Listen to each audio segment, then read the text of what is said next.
So after 4 years of development, of construction on the site, we have achieved our temporary certificate of occupancy, which allows us to open up the building for tenant occupancy.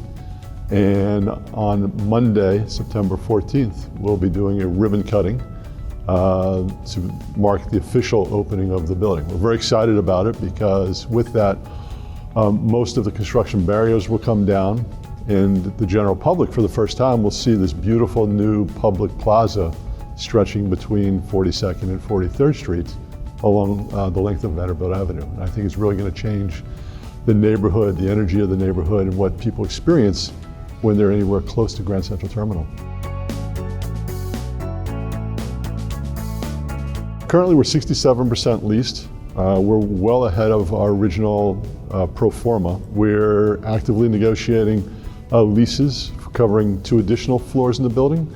We have term sheets out that are being negotiated. And I might note, all of that activity is post-pandemic, so it's not transactions that were holdover from once the pandemic hit, but truly new activity that's been generated over the past 2 to 3 months. The scope of work that we agreed to complete, the deal that we struck with the city and the MTA, includes work that is done here on site within the footprint of One Vanderbilt, and then work that's done inside of the 42nd Street Grand Central subway station. About 70% of that work, roughly $150 million, was spent inside the subway station. The balance was spent here on site, divided between connections between Grand Central Terminal, East Side Access, the shuttle, the street, the creation of a 4,000 square foot transit hall at grade with soaring 38-foot high ceilings and a train board and a digital piece of artwork, and the plaza. What we're seeing is less that it's changing the amount of space that they're leasing, or even this, I'm not even certain it's changing how they're designing their layouts. I think it's changing their furniture configurations. So, you know, over the past couple of years, you've seen this sort of straight line benching where people faced one another, very dense pack.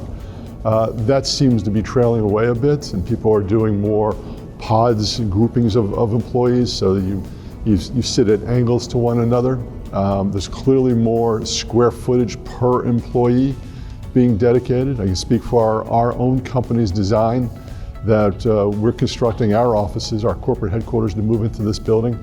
And we hit the pause button, redid our furniture design, resulting in 17% more work surface for each of our employees. So that, you know, increased the amount of, they're still on an open plan by and large, but increased the amount of space per employee that we're dedicating. And I think other tenants are doing the same thing. Within this project, 3 projects going on simultaneously, right? We've got the office building, we've got the on-site transit improvements, and we've got the off-site transit improvements. The off-site transit improvements were clearly an essential scope of work, and that work continued unabated by, you know, the pandemic. Well, we've seen prior disruptions in markets, whether it was the Great Recession or 9/11 or whatever the event was that changed sort of the leasing momentum. Tenants go on the defensive generally, and that means they want to preserve their capital, and they look to the landlords to give more concession. They're willing to pay the face rent because they know that that's an obligation over a long period of time, but in the short term, they want to preserve their capital.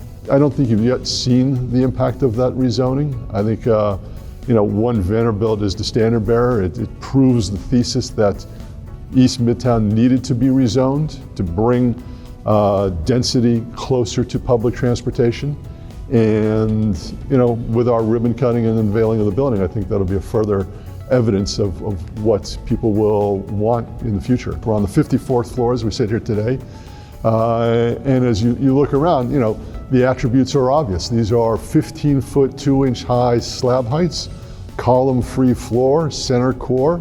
Tenants debate, you know, which side is the better view, whether you're looking all the way down to the harbor on the southern view or all the way north and you see all of Central Park and the George Washington Bridge, or off to the east where you see the iconic crown of the Chrysler Building. It's really a spectacular view, with an extraordinary location. On Vanderbilt Avenue is a change for the neighborhood. The building has a 30,000 square foot tenant-only amenity floor on the third floor of the building that is designed to a Four Seasons hotel level of design and construction, with a combination of high occupancy meeting spaces and club style lounge space. We're very excited about our new partnership with Daniel Boulud to open up a new Daniel Boulud restaurant on the second floor of the building in a spectacular space with 65-foot ceilings. The Greater East Midtown rezoning in some ways draws on the blueprint that was drawn for the Vanderbilt corridor rezoning, which is the rezoning that birthed One Vanderbilt. And some of the transactions that you were reading about in the press, for example, potentially redevelopment of the Hyatt, and of course JP Morgan's new headquarters buildings, are utilizing that same blueprint.